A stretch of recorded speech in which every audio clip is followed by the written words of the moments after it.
I'm investigative journalist Molly Barrows. For years, I've covered the stories that made headlines in Northwest Florida and all along the Gulf Coast. Murders, missing persons, and mysteries of all kinds. These cases are far from over for many victims because the full story has yet to surface. Join me for Gulf Coast Confidential, where I dive into the saltier side of the South and expose the lies, greed, and corruption that often weighs down the truth. It's time to turn the tide and get a shot at justice. Hi, I'm Molly Barrows, and welcome to my investigative series, Gulf Coast Confidential, where we cover some of the most scandalous crimes and cases that surface in Northwest Florida and beyond. Pam Hill is here. She is our guest. She's a pharmacist and advocate for victims because she herself has experienced violent crime in her own family. Pam, welcome as always. Thank you for having me. Absolutely. And this episode is called 108 Stabs. Female kills boyfriend in weed-induced psychotic frenzy. That's a mouthful, but It is. it's a mouthful just talking about this subject. It's insane. So a young woman in California was originally charged with murder for stabbing her boyfriend. She'd just been dating him a few weeks, and she stabbed him 108 times. That charge was actually reduced to involuntary manslaughter after a state psychologist agreed with defense experts that she was suffering from cannabis-induced psychosis when she attacked him. She also stabbed her own dog as well. So this case has sparked a lot of debate about the safety of using marijuana. So before we get into some of the details of the case, I just want to know your thoughts a little bit, Pam. You know, as a pharmacist, what do you think when you hear cannabis-induced psychosis? I suppose it could happen anytime that you're taking any kind of medication that crosses over your central nervous system and kind of has that kind of effect on you. Anything can happen. It's interesting, yeah. So here's a recap of the case. Bryn Spedcher told the jury she was experiencing cannabis-induced psychosis when she stabbed Chad O'Melia, a man she was dating, 108 times.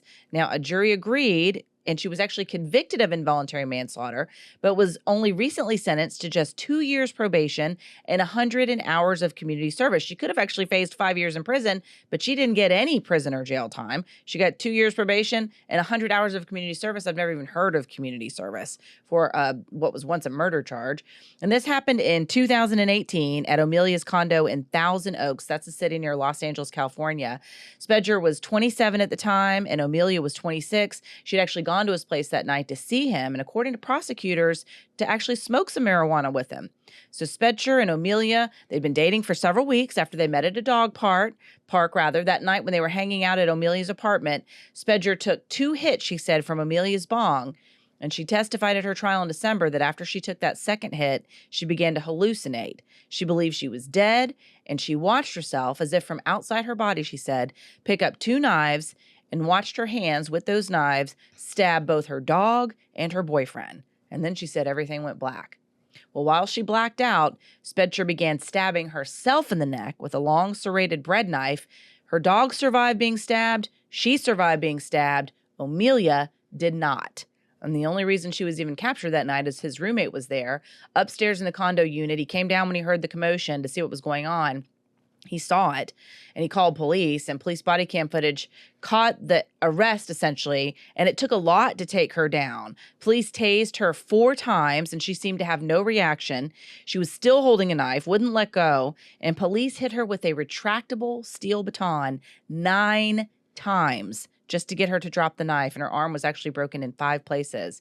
So according to an article in Rolling Stone magazine about the case, Spedcher was taken to the hospital. She was intubated, so she had to answer authorities' questions by writing out her answers, and she told them, quote, "I told him I didn't want any more. He made me take the second hit." End quote. And Pam, I don't know about you, but when I was reading up on this case, when I read that, it just hit me like, all the cases I've covered, the first words out of your mouth, the first words written by hand in this situation, or it's not me, it's him. Mm-hmm. It's victim blaming. Right. Suddenly she's the victim. Mm-hmm. He's the one dead. Right. Well, obviously she doesn't even have good sense when she's not smoking dope. So, I mean, the thing is, 108 stabs she did on him.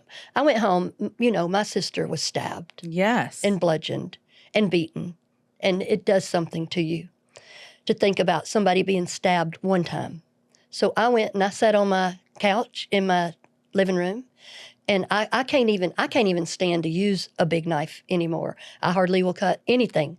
Watermelon, I don't have a butcher block on my counters anymore. I use little knives. I don't even, I mean, it does something to me and my family to have to fool with knives. So I sat down on our couch and I did, and I don't even like this motion, but I've got to show you to show it. I went like this. I just went like this and I went. And I did that 108 times. Made a stabbing motion. Yes, 108 times. And I didn't do it with any enthusiasm or anything. I set my timer on my No passion, right. No passion, no pulling back. You know, when you stab a human body, it's going to stick and this, that, and the other, much like a watermelon. Okay? So how long did it take you? It took 1 minute and 48 seconds. So less than 2 minutes. Yeah, but 2 minutes, It's a long time to be doing anything. Right. As James told me, that's a commercial break in TV. That's right. That's exactly what I was thinking too. Right. Yeah. So she's doing all this. No feedback back to herself about this at all. Doing that let's just think about it. If you want to see what all she did, sit down for 2 minutes, start your phone timer, and just see how long this went. That's what I think about with Sharon. She fought for her life. Chad fought for his life. Where she stabbed him repeatedly, there was a hole where his heart used to be. His roommate, Vinny, that was upstairs, he had seen her when he came in. They were downstairs. And this was Memorial Day weekend. So it was a partying weekend. People were having a good time. And so she said she did one hit, and she told him, I'm not high. So he did, I guess, what a host would do. He repacked that bong and gave it to her, I guess. And gave her more than in the last hit, is what I read, too. Yes. And so, anyway, then she knew she was feeling some sort of way. What happened is she got into a coughing fit. And then she thought she couldn't breathe. Then she started hearing voices. Then she thought that there were paramedics in there telling her, save yourself, kill him more, but save yourself more. The more you kill him, the more you come back to life. So this is what she's operating with. And that poor guy, Chad, is yelling for Vinny from upstairs, Vinny, Vinny. And you know what his last words were? The same as my sister's. Help! That is all. I know. That is heartbreaking. And if you've not heard Pam's story, then I urge you to check out Mommy Killer 1 and Mommy Killer 2. And there's several others, too, that deal with the death and the murder of Sharon Adelot. But her son was arrested for murder. He was found not guilty by reason of insanity.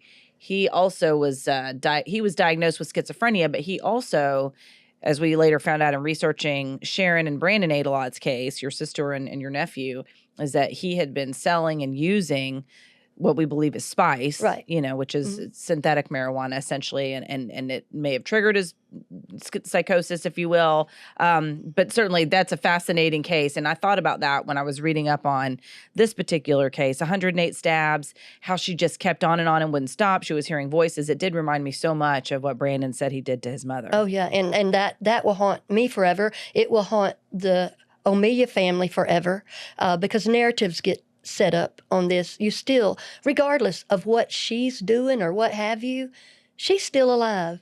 Chad O'Melia is dead. Yeah, it's interesting because, you talk about the narrative, and when you look at the face of this, just the facts, she gets high, she loses her mind, she kills him, she's charged with murder. Suddenly her defense attorneys are saying, well, it's not as simple as all that. And the narrative becomes he's almost like the perpetrator. He forced the second bong hit on her. It was the second bong hit that was the problem. The fact that those were the first words essentially out of her mouth, out of her body, again, writing it to police, that just says to me like, well, it smacked of guilt. It just screamed of guilt. Or either not taking responsibility for things. Her whole life, she was a doctor of audiology. Okay, so she was educated. She was deaf. Yes, she was deaf as a child. And she had, like many of us do, I chose pharmacy because pharmacists were real sweet to me. And I've thought of them in a professional way, and I could identify that they were helping people. So the same thing happened with her. She was made fun of when she was a girl. She's a pretty lady. And tall. Yeah. Like when you describe her attacking him, I mean, she wasn't, obviously there's a difference between men and women in physical strength, but she was what, 5'7"? She was 5'7", 140 pounds, gorgeous green eyes, and a brunette, and her face and complexion looked like a Neutrogena model, and she was healthy and fun and smart. Everything in the world going. Even Chad had told his friend that lived with them, he was like, I think this is going to be the one. I think we're going to have a thing together here. So he was happy. He wasn't trying to hurt her. He was excited. I know. I thought was interesting, because she said she testified at trial and she was tried in, I think it was December. So she was recently sentenced. Mm-hmm. And, but during the trial, she basically testified that after she took that first hit, she was explaining to Chad, well, I've only done marijuana a little more than half a dozen times, maybe 8 times, and it's never really had much of an effect on me. And initially in her statements to police, prosecutors pointed out when she was recounting this, she would repeat basically what she told the jury, that she had told him she'd smoked before and it didn't have much of an impact on her, and that he immediately packed the bong again and he put a little more in there basically to try to make sure she gets some sort of an effect from it. And she, according to prosecutors, which I think was interesting too, she had gotten high before. They said she enjoyed, quote unquote, being intoxicated. They found texts where she was exchanging with friends where she was late for work one morning because she was hungover and talking about getting, marijuana gummies. And so it's not as if she was unfamiliar with catching a buzz, but maybe she didn't smoke marijuana to that degree that often. But at any rate, in this conversation she was having with him, he repacks the bong, he gives it to her, and as she told the story over and over again, it became he basically shoved it in her face and it all happened so fast. She really didn't want it, but she didn't have a choice. So it's a way of distancing herself from her choice in the situation. But initially prosecutors were saying that that's not how she told it, that it was, I'm trying to get high. He packed it again, so I smoked it. And then the voices started and she went psychotic. Yeah. Oh, yeah. Well, and she made that choice. We all make choices. And she asked him to go get her some water, so he went to get her some water. And then that's when she's also kind of blaming it on water too. That's when she started her coughing fits and things like that. And those voices, my nephew said he heard voices. He heard his dad's voice say, "Go kill your mother," And so what she tells us, it's her own words. What she says is, the more I killed and the more I hurt Chad, the more that I bludgeoned him and stabbed him, the aliver I got. Yeah, she thought she was coming back to life. And that whole out-of-body experience was interesting, I thought, too. Right. And then, she used 2 different knives. She went and did that. There's no secret that marijuana has gotten stronger over the years. It's become legal. There's been advances and stuff. And regardless of how people feel one way or another about it, that's their personal choice. I personally have never smoked marijuana. But that's no big deal, whatever, Yes. But some people have. Back in the day, in the 70s, I guess it'd probably be around 4%. THC. Now it can be anywhere from 15% because it's legal in some places and it's cleaner and this, that, and the other. But then we have these derivatives like spice. We got bath salts. We got other drugs people are using. On a holiday, they're probably drinking too and all that kind of stuff. So, she was chained or handcuffed to a hospital bed the first 72 hours. So I wonder when they did take her toxicology and stuff, because they had to take her to emergency surgery. I mean, here you go. You kill this man I'm not going to get over 108 times. 108 times. Kill this man, and then you reach over there and stab your dog, your own Siberian Husky dog. I think the dog's name was Aria. Yeah, she said at the time she thought it was his dog. She didn't even realize she was stabbing her own dog. And the dog lived, by the way, and then later got hit by a car and died. Yeah, well, not before she took the dog out on Instagram and Facebook things and stuff, and that was insensitive to Chad's family. Oh, my But, gosh. I mean, this girl just doesn't even have good thinking. I'm so mad at her. I don't think she's taken responsibility. No, she hasn't. And this one, I'm sick of the panty waist judge in this one. I cannot stand him. Yes. Well, before we get into that, let's talk a little bit, because you started to talk a little bit about, how much stronger marijuana is. And I thought it was interesting in the trial that the prosecution mentioned that this was illicit. This was, he had purchased it, illicit, basically from an illegal grow. He didn't go and get it from somebody where he could buy it legally. So they don't really know exactly what was in it. And and I thought it was interesting too. Another article that I read talked about in law enforcement or even drug rehabilitation places, the types of drugs that they test for, usually what's known and what's a chemical that's known to be a violation of the law, if you will, or shown to, certain things that are common for people to use or abuse. And so you can possibly very well have something that was placed in that marijuana that wouldn't have showed up in testing because they weren't necessarily testing for Right. it. And then also how long is its shelf life, if you will, how long can you find it when you do test for it? So I found an article that from 2017 in Psychiatric Times talking about cannabis-induced psychosis. And I'm just going to sum this up, but I found it was a very fascinating article. And in a nutshell, they essentially said you're going to see more cases of what's called cannabis-induced psychosis because it is becoming more legal in states across the country, and people have more access to it because it is stronger. But it's a very small percentage that has this reaction, cannabis-induced psychosis. And in fact, the article even addresses, is this even a real thing? So there is some debate about that. Is it junk science? Is it an actual legitimate diagnosis by a doctor, if you will? But, enough experts will testify, but you can pay experts to say anything. Yes, you can. So it's curious, but they did say you're going to see more cases of it because just statistically based on let's say, and this is not what they used as an example, but let's just say, 0.5% of, 100 people that smoke marijuana have this reaction, then the more people that smoke marijuana, percentage-wise, you're going to have those that have an adverse reaction go up as well. So that's one thing that we could be seeing. We could also be seeing tampering, if you will, or using different chemicals and other problems, other illicit substances in some of this that they're smoking that's making them do this. But the other part that I thought was interesting is that they really don't know if it's the chicken or the egg.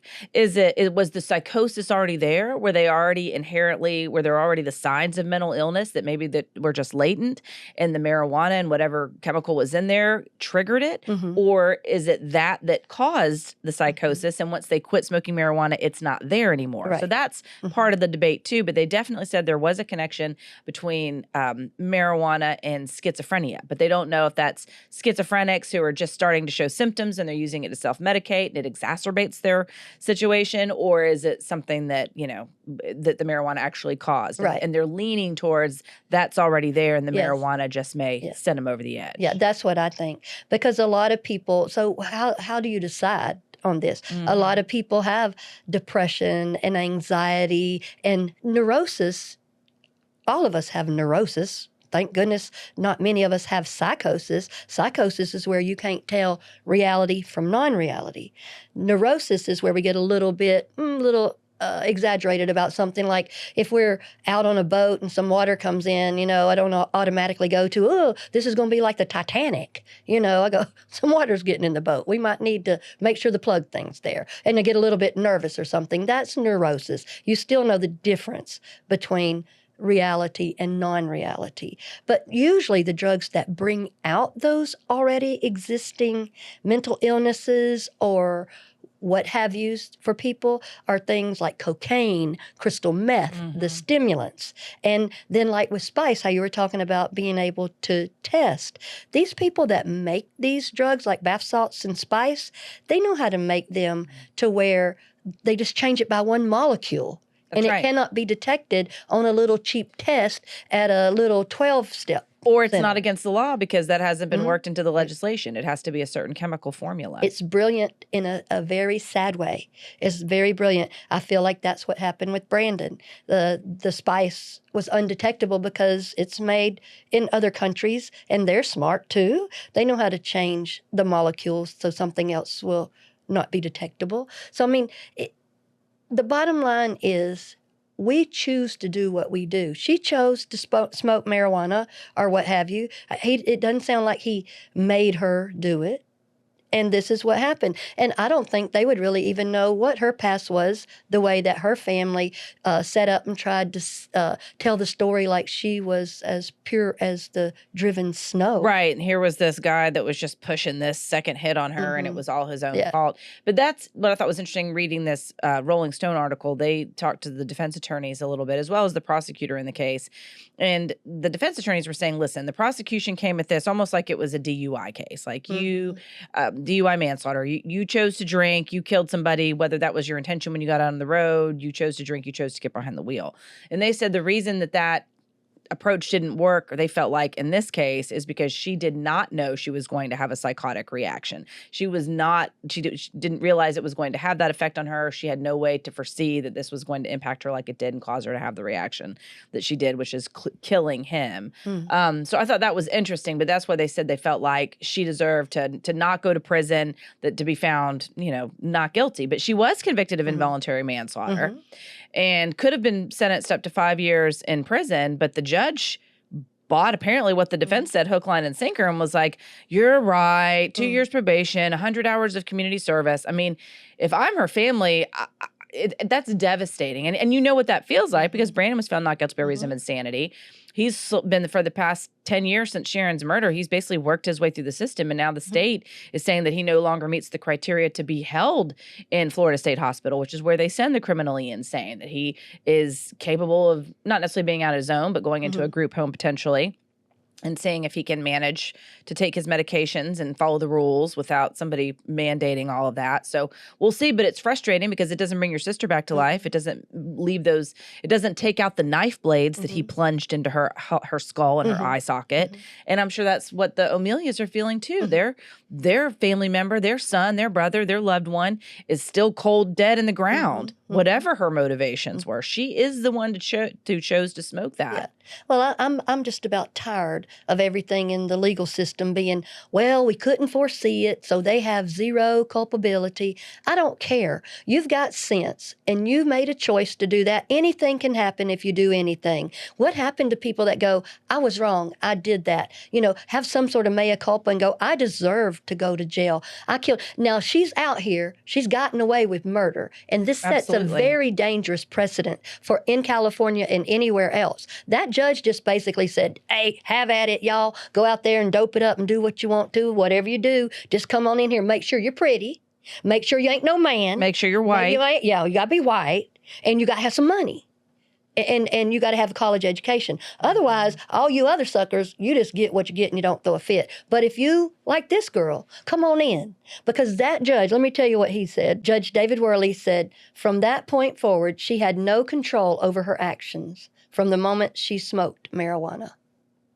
So she's completely exonerated. Yeah, so they just really opened a slippery slope because people are going to use this. And that's what the prosecution was concerned about too, saying this is basically going to give people an excuse to say, well, I had to kill him. I was out of my mind. Right. And I don't understand the other roommate, he went to call for help. People said they heard him screaming, no feedback. Not only was she out of her mind, she could have killed other people. So my question is, how many people did she have to kill before Judge Worley decided that anybody's life was worth anything and Bryn's was the only one that mattered? I know. It's a great question. And I imagine the family feels the same way. I saw a quote where he basically brought up some of the points that we were talking about. Sean O'Melia, Chad's dad, he said, quote, there are people right now in jail just for possession of marijuana. We can't apply our laws based on someone's age, skin color, occupation. That marijuana is being sold all over Thousand Oaks, and you don't see hundreds of dead people everywhere. There is clearly something unique about that girl's chemistry that meant that this happened, end quote. So I think he's right. Yeah, I know he's right. And if they're that dangerous in society where there was someone that cares about them, wait till she gets in a road rage situation or something if she can't control. I mean, marijuana did that. Who knows? She's probably still doing what she wants to. She did have her license to practice medicine, audiology medicine, revoked. I don't know if they gave it back to her. The family gathered up $50,000 to get her basically out of jail. So this took place in 2018. She just got sentenced 7 or 8 days ago. Yes. So for 5.5 years, this is what she's been living her life. Right. And this is what Chad's brother said. It's been 5.5 years where she's got to live with her family, and we get to come to live with a box of ashes. That's his brother. And I can relate to that because people understand how a parent feels. They understand how a child feels. They don't always understand how a sibling feels. But a sibling has traveled the same journey with you. It's almost like dying yourself you know. And so I've cried and cried and cried over this because this family, they wanted to make sure that we all knew that Chad was a Christian and that Chad was a good Catholic boy and that he was an accountant. He was a fun guy. He was a Sigma Nu fraternity. He loved helping people, and he was just a good time person. But see, just like my sister, just like Sharon, the person that was murdered or killed is lost in the currency of let's go ahead and make some sort of defense and craziness for this other person. I guarantee you, she will violate and do something else again. Yeah. Well, it put the blame on him. He's the one that's dead, but it's, well, if he just hadn't shoved that bong in my face on that second time, he'd still be alive. Right. That's the way I took it. Right. And if you're that wild, she should never be out of incarceration where they tased her 4 times with 50,000, whatever it is, that voltage or whatever goes through there, and then have to get a steel baton and break her arm in 5 different places. She's a rabid dog herself. Yes. She should be in forever, as should my nephew. I know, because who's to say that they're not going to make those similar decisions and those voices aren't going to pop up? Well, and now they're experts. Now they've got a PhD in murder. Now they're going to come out and the next person, and it ain't going to be this little pot or Brandon hearing the voice of his dad telling him to go kill his mama. They're going to get mad when the person at the Circle K doesn't give them the right change or the pump won't open. They'll just go in there. These people, this blood lust they got and getting away with murder, there really is something called getting away with murder. And this girl did it and Brandon did it. And it's blaming. It's either insanity or it's drugs. But either way, it's also this perception, going back to your point about the narrative, of blaming the victim. Brandon's coach, I'll never forget, told the local media within days of this brutal murder on Christmas Eve, well, he was upset because Brandon was a good baseball player. And he was saying Brandon was upset over the divorce, which had been 2 years earlier. And in fact, they had separated 3 years earlier because the dad, Randy Adelot, had been fired from his job at Pensacola High School for trying to have sex with a 14-year-old student in his science class. So the coach didn't make any mention of the dad was kind of a perv and maybe was a perv. And he wasn't convicted, so I was trying to be, legalistic wise. But we certainly have that opinion for sure. But yeah, and that's what the police said, that he was grooming this child for sex, and they chose not to charge him, which is another. If you want to learn more about that, please watch Confessions in the Field House. They all but handed him a free pass, Randy Adelot, for what he was doing, the police, because they were basically protecting the reputation of the school. So, but in essence, people who are caught doing something wrong always want to turn around and blame the other person. And if I'm Chad O'Melia's family and I hear her get up there and say he all but shoved that bong in her face the second time, and she boohoos and cries about the hallucinations that she was happening and this, that, and the other, it's adding insult to injury. It's basically making herself out to be the victim. Oh, yeah. And she went over there that night to get high, according to prosecutors, to see him. Like you mentioned, it was Memorial Weekend. I think it was a Sunday night, so everybody was kind of excited. They were, they'd been dating.